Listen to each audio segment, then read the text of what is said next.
पिंपरी चिंचवडमधल्या मला आवडलेल्या मिसळ सांगणार आहे एका मिनिटात. सगळ्यात आधी मी गेलो अर्थात नेवाळे मिसळला. एकदम झणझणीत आणि मसालेदार मिसळ. ज्यांना तिखट मिसळ आवडते त्यांनी नक्की इथे जा. आणि तिखटे पण त्या तिखटाची गंमत आहे. गावामध्ये असं मिळतात ना मिसळ, म्हणजे मसाल्यांची चव तशी असं मला वाटतंय. मिसळ स्पॉट क्रमांक 2 अरिहंत मिसळ. नेवाळ्यापेक्षा थोडी कमी तिखट पण अप्रतिम चव. त्यांच्या मसाल्यातच सगळी गंमत होती. पुढची मिसळ आहे दे धक्का.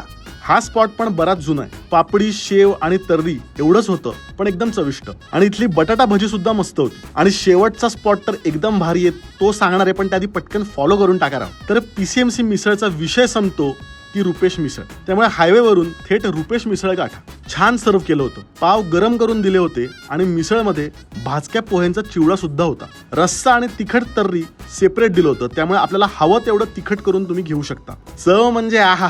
मिसळ खाल्यावर आपण म्हणू शकतो खरंच संपला विषय, म्हणजे संपला विषय. काही बोलायची गरज नाही. पिंपरी चिंचवडकरांनो, हा व्हिडिओ शेअर करा आणि अजून कुठल्या मिसळ ट्राय करू कमेंटमध्ये नक्की सांगा.